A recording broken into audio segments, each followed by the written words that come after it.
Olá, curiosos! Tudo bem com vocês? Eu sou a Cris, a sua contadora de história aqui do canal Conhecendo o Sobrenatural.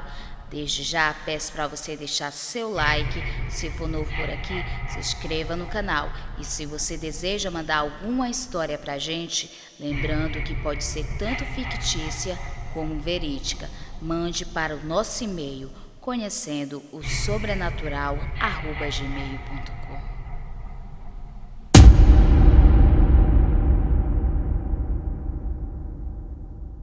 Eu vim aqui contar algumas experiências sobrenaturais que eu já passei junto com minha família, né? Que eu não sei o que acontecia, mas quando criança acontecia muito esses fenômenos comigo. E depois de adulta, parou de acontecer. Eu não sei porque criança tem aquela, vamos dizer assim, aquela inocência, aquela questão de ser pura. E pode ser que isso aconteça com mais frequência com crianças, né? Não sei se eu era sensível quando criança, mas não só eu, mas meu irmão também. É porque a gente passou várias situações juntas. Eu vou contar aqui, eu acho que deve ter sido uma das primeiras que aconteceu comigo e com meu irmão. Eu acho que o ano era 1995. Meu pai nessa época gostava de uma birita. E então, por ele gostar da birita, ele gastava o dinheiro todo com bebida. Então minha mãe, pra gente não passar fome, ela pegava eu e meu irmão e ia atrás dele nos bares de Acaraú, Ceará. Esse caso aconteceu na Acaraú, cidade de Acaraú, Ceará, minha cidade natal. Então, aí a gente já tinha andado em vários lugares e nada de encontrar o bendito do meu pai. Então, já cansado, já era mais de meia-noite e estava perigoso, a gente resolveu voltar para casa. Na rua que a gente morava, era perto de um catecismo que a gente fazia nossas aulas do catecismo durante o domingo, né? Domingo de manhã. Nisso, como é que eu vou explicar? O catecismo era nessa rua, minha casa era em direção dessa rua, indo mais pra frente, depois dobrando. Então, eu ia passando ali com meu irmão, eu do lado dele e da minha mãe, quando eu e ele de repente olhou em direção ao catecismo. E onde a gente estava era uma encruzilhada assim. E a gente estava bem no meio da encruzilhada, na outra esquina era o catecismo. E nesse trajeto onde a gente estava até o catecismo, no meio do caminho, gente, tinha uma mulher de branco flutuando, loira, linda. Ai, gente, eu gostei de pensar que eu arrupei todinha. E eu olhei assim pro Francisco, ele olhou assim pra mim, mas não falamos nada um pro outro, só olhou aquele olhar de assustado. Como eu vou descrever essa mulher? Não sei se era um anjo, não sei se era uma alma penada. Eu gosto de acreditar que seja um anjo, porque as características dela, ela era loira, cabelo comprido, todo encaracolado, vestida de branco, e ela era muito linda. Se for uma assombração, eu acredito que poderia ser um anjo. Por que eu digo isso? Porque algum tempo depois eu sonhei com essa bendita. E não, tipo assim, não foi com muito tempo não. E nesse sonho ela me dizia: fica tranquila que vai dar tudo certo, que você e sua família vai se salvar. Isso no meu sonho, né? Muitos anos depois. Eu acredito que foi um anjo. Mas enfim, voltando à história. Nisso que eu e meu irmão olhamos para aquela visão, eu olhei para ele, ele olhou para mim, arregalamos os olhos e se mandamos. Fomos na frente e a mãe ficou lá atrás. E a gente rápido andando, eu acho que... Eu não me lembro a minha idade exata. Mas meu irmão era 2 anos e meio mais velho que eu, é mais ou menos essa faixa etária. Aí a minha mãe lá atrás: ei, meninos, esperam por mim. Aí eu olhei assim pra ele, ele olhou assim com os olhos desse tamanho, ficamos calados, não dissemos nada. Ela, o que foi que houve? Segundo ela, segundo a minha mãe, ela disse que naquele momento que eu e meu irmão se mandamos, ela ficou atrás, ela sentiu as pernas dela muito pesadas e ela não conseguia andar mais rápido, acompanhar a gente, por isso que ela gritou. Aí tudo bem, ela ficou meio assim. Aí quando chegamos em casa, que era bem pertinho de onde a gente estava, mas enfim, ela perguntou o que aconteceu. E aí a gente foi explicar que a gente tinha visto aquela mulher e tal, e que a gente ficou muito assustado, a gente não conseguiu falar nada, e que a gente simplesmente, o que veio na cabeça foi andar rápido e ir pra casa, né? E nisso, ficamos com vários dias pensando nisso, sendo que nesse local que a gente morava, era nas Pedrinhas, lá em Acaraú. E uma vez também aconteceu uma situação, nesse dia eu não estava presente, mas foi nessa época, de novo atrás do meu pai por causa da birita. Minha mãe e meu irmão, ele era mais velho do que eu, eles estavam andando ali procurando o Chico Bacurim, que era assim que o meu pai era chamado na época. Eles estavam passando por um local que tinha... Do lado era só mato e desse lado tinha tipo aquelas cruzes que geralmente simboliza quando alguém morre, né? Aí tudo bem, estava andando por lá de noite, altas horas da noite. Eu não estava presente, estava em casa nesse dia. E segundo eles, estavam passando por ali, passou a cruz, eles escutaram tipo alguém quebrando o mato por dentro. Menino do céu, eles disseram que ficaram com medo medonho e se mandaram, né? Saíram correndo, minha mãe e meu irmão. E isso foi um dos momentos também que marcou bastante a minha infância com essa história que eles contaram pra gente. Fora que, gente, nesse local onde a gente morava, nas Pedrinhas, eu nunca contei isso no meu canal, tô contando aqui, exclusivamente pra Mila. Nessa mesma casa que a gente morava, nesse bairro, tinha uma história de um lobisomem que passava lá uivando e batendo nas portas. Aí como foi um dia, eu não me lembro, tava dormindo, eu tinha um sono pesado naquela época. Hoje em dia não, hoje em dia somos super leve. Mas aí disse que bateu na porta. E como eu falei novamente, meu paizinho tava enchendo a cara. Minha mãe ficou assim. Aí meu irmão ia abrindo a porta. Mãe, não abra. Aí meu irmão ficou assim. Por que, mãe? Deixa eu bater de novo. Se for teu pai, ele vai chamar. E só bateu uma vez. Depois só escutou um uivo alto e saiu tipo como se alguém estivesse correndo. Esses momentos foram bastante marcantes nessas histórias que a minha mãe contava. Eu estava presente em algumas delas, outras não, mas que os dois estavam e no outro dia me contavam. Agora, gente, eu vou contar uma que eu já contei no meu canal, que tipo foi o topo mesmo de um dos momentos mais aterrorizantes da minha vida. Por quê? Nessa época foi antes de mudar para esse local. Eu era bem mais pequena, mas eu me lembro como se fosse hoje, gente. Coisas assim, é difícil esquecer. Teve um dia que meu pai estava procurando casa, mas só que a gente estava com pouco dinheiro. O patrão dele, na época, ofereceu essa casa para morar, porque não tinha ninguém para morar lá, ele tinha que pagar alguém, e a gente estava precisando de uma casa. Ele gostava muito do meu pai, do serviço do meu pai, ele era uma pessoa de confiança, ele estava morando em outra casa. Ele pegou e ofereceu essa casa pra gente morar. Oba, maravilha, só que aí a minha mãe tinha que ter um cuidado com a casa, porque a casa era enorme, e em cima morava um rapaz. Tudo bem.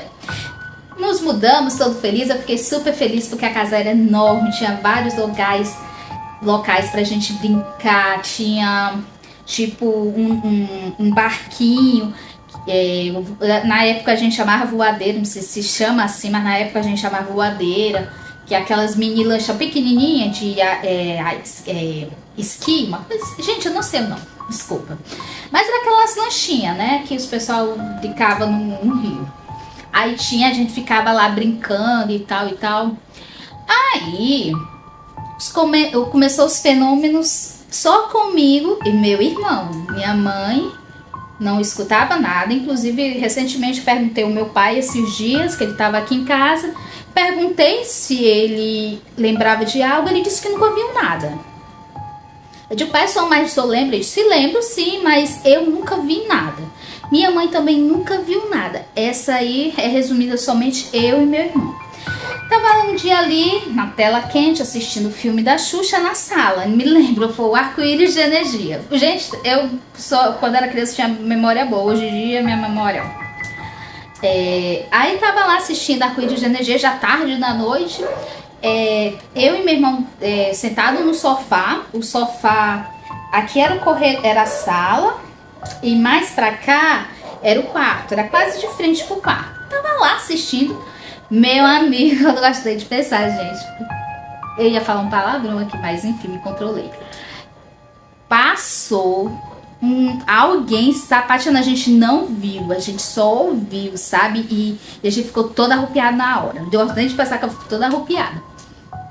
Aí passou alguém na nossa frente sapateando, tipo aquele sapateado daquelas pessoas profissionais, até outra coisa, né? Gente do céu. Eu, meu irmão, de novo com os olhos enormes olhando um pro outro. Aí ele pegou e disse assim, fica atrás de mim. Aí eu peguei, deitei no sofá atrás dele e ele ficou na minha frente, me protegendo. Aí ele disse, quando ele passar pra lá, a gente corre, pula em cima da cama. Aí, né? Aí quando a gente ouviu passando pra cozinha, a gente correu, pá, em cima da cama, pá, fez um barulho, né? Aí minha mãe... Que é, meninos? Que barulho é esse? Aí o Francisco, não, nada não, mãe, nada não. Aí, gente, esse barulho de sapateado passou pela casa inteira. Como eu falei, a casa era enorme. Enorme, enorme. E passou, a de nossa cama era como se fosse parecido muito aqui, a porta do banheiro dava de lado da nossa cama. Ele passou, e eu e meu irmão debaixo do lençol morrendo de medo. E ele passou do lado e foi parar no banheiro, do lado da nossa cama. Gente, eu e ele ficamos morrendo de medo, sabe? Um medo imenso. Foi terrível. Quando foi de manhã, a gente contou tudo pra mãe. Outro caso, na verdade tem tantos, né? Mas eu vou contar os que mais aconteceram. Esse caso, eu não sei se eu cheguei a contar no meu canal, mas vou contar aqui pra vocês. Eu era criança também, a gente viajava muito, Pará, Maranhão, Ceará, era a nossa vida. Eu não sei como é que eu consegui terminar os anos na minha idade certa, mas a gente viajava muito. Aí, meu pai trabalhava com pesca, por isso que a gente viajava muito. Ele alugou uma casa no Maranhão, em São José de Ribamar. Não sei se algumas pessoas conhecem, mas depois pesquisem. Nessa cidade, ele alugou uma casa. E nessa casa era bem antiga, sabe? Tinha um aspecto bem antigo. Mas era que com dinheiro, né? Então, até a casa era até grandinha pra gente, que não tinha muita coisa, né? A gente tinha vendido bastante coisas daqui do Ceará e tinha ido pra lá com a cara e a coragem. Nisso, gente, eu só vivia doente. Só vivia com febre, dor de cabeça, dor de garganta, só vivia doente. Minha mãe ficava se perguntando por que eu vivia tão doente. Porque eu não era uma criança doente, era uma criança saudável. Eu me lembro que nessa época eu tinha tinha 10 anos. Tinha 10 anos porque eu me lembro que foi em 1997, que foi o ano que eu completei 10 anos. Então me lembro claramente, tinha 10 anos quando isso aconteceu. Segundo ela... Eu não me lembro, mas segundo a minha mãe, ela dizia que quando chegava às 6 horas da tarde, começava a me dar essas coisas, calafrios, aí começava a ficar doente, e ela ficava, meu pai sempre foi desse jeito, não tava nem aí pra mim, e foi muito complicado. Quando foi um dia, tava todo mundo em casa, eu, minha mãe, meu pai, meu irmão e o Beethoven, que era o cachorro que a gente tinha na época, um vira-latinha. Tava todo mundo em casa. Aí um vizinho...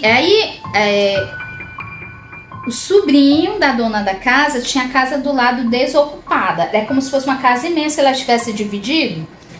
Era só parede e meia. Então era a parede, aí tinha um espaço que dava pra ver quando acendia a luz na outra casa. Antigamente as casas não eram muito assim. Então a gente viu o movimento, eles chegaram, botaram as coisas assim, tipo de tardezinha, a boca da noite. Tudo bem. Tanto faz, né? Tipo assim, é uma coisa normal. O problema não tá aí, não. O problema tá depois. Quando foi umas 8 horas, começou. Vou só citar o barulho que apareceu, só de passar, gente. Esse barulho assim, ó. Aí começava o arrasta-arrasta de coisa. Era uma arrasta-arrasta de coisa, gente. Tipo assim, a gente pensava que tava acontecendo a mudança. Aí, passava uns 5 minutos, parava. Esse barulho era exato, esse barulho da tomadinha que a gente liga e desliga a luz. Aí parava, passava uns 20 minutos, aí começava arrastando as coisas. Gente, isso foi até o amanhecer. Vocês não têm noção. Quando foi mais ou menos umas 10 horas, uns 11 horas por aí, amigo do céu, não tinha ninguém mais na rua. Meu irmão, eu dormia na rede, na sala com meu irmão, minha mãe dormia no quarto, em cima da cama com meu pai. Então, o meu irmão via alguém me chamar, segundo o que ele conta. Eu não lembro que cracou para vocês do que ele estava dormindo. Como sempre. Ele disse que começou alguém me chamar e papocar um bocado de bolhas de fogo em cima de mim, como se fosse fogos de artifício, sabe? Muito grande. E ele ficou com muito medo. Nisso que ele viu aquela situação e eu, linda, maravilhosa, dormindo. Ele gritou, mãe! Gente, do nada, eu dormi do lado dele, como ele gritou, eu peguei na perna dele e disse, o que foi, meu filho? Eu tinha 10 anos de idade chamando meu irmão de filho. Não sei por que eu tive essa atitude, mas foi assim que aconteceu. Eu digo isso porque eu me lembro claramente que eu me acordei com o grito dele e eu chamando ele de filho. Aí nesse momento minha mãe e meu pai, graças a Deus, nesse dia o indivíduo do meu pai estava em casa e eu conversei com ele recentemente. Ele lembra de tudo isso que eu tô falando com vocês. Ele lembra de tudo. Não deu pra mim gravar antes com ele porque tava uns problemas aqui, não deu pra gravar. Só deu pra gravar hoje, senão vocês iam ver o depoimento dele. Quem sabe na próxima eu chamei ele também pra contar essa história. Aí ficamos com medo, minha mãe me pegou, o meu pai pegou meu irmão e fomos todo mundo pra cama. Nisso que foi todo mundo pra cama, até o Beethoven, o nosso cachorro, tava debaixo da cama ali se cagando de medo. E nós lá, escutando. E arrastando as coisas e parando de arrastar. A noite toda, quando foi umas 3 horas da manhã, a gente já tava não aguentando mais. Aí meu pai disse, vamos lá pra fora, que não dá mais pra ficar aqui. A gente foi pra fora, né, pra calçada. Em frente da calçada que a gente tava, na frente morava o filho da dona da casa. Ele olhou assim, ele disse que tinha o costume de dormir tarde. Aí ele olhou a arrumação, todo mundo na calçada. Eu, minha mãe, meu irmão, meu pai e meu cachorro. Ele ficou assim, mas também não ligou, não perguntou nada, né? Pegou, fechou a janela, que era persiana, fechou lá e foi dormir. Ficamos lá até 5 horas da manhã. 5 horas, 6 horas, se eu não me engano. Minha mãe disse assim, vamos só entrar quando o galo cantar. Segundo a minha mãe, diz que quando o galo canta é uma coisa abençoada. Acho que tem a ver com aquele negócio do... se me negares 3 vezes o galo cantarás, uma coisa assim. Então ela tinha muito isso de que o galo cantou, as almas iam embora. Tudo bem, o galo cantou, amanheceu, fomos pra dentro de casa, tava tudo silêncio. Aí que a gente foi meio que dormir um pouco. Mas quando foi umas 7 horas, meu pai saiu pra trabalhar, a gente levantou, eu tava lavando louça. Minha mãe pegou, foi atrás da dona da casa que morava, tipo, como é que eu vou explicar? A minha casa era assim, era bem de esquina, gente, encruzilhada. Acreditem, era no encruzilhado onde eu morava. E a casa dela ficava desse lado, que o fundo da minha casa dava no fundo da casa da mulher. E a casa dela de frente era assim, então era do bando assim, assim era a minha casa. Então ela no quintal mesmo chamou, Dona Santinha, venha cá. Ela contou toda a situação. A Dona Santinha era, não sei se você acha que ela era candomblé. ou era curandeira, eu não sei, gente, dizer a religião exata dela, porque naquela época eu não me ligava muito nisso, né? Era criança. Então, minha mãe contou a situação para Dona Santinha. Ela foi lá, começou a benzer a casa do lado, que era do sobrinho que ela ia morar. E ela disse que tava todo... Eu, meu irmão, minha mãe tava todo lá de fora, eu tava lavando louça, meu irmão tava fazendo outra coisa, e minha mãe, se eu não me engano, tava lavando roupa.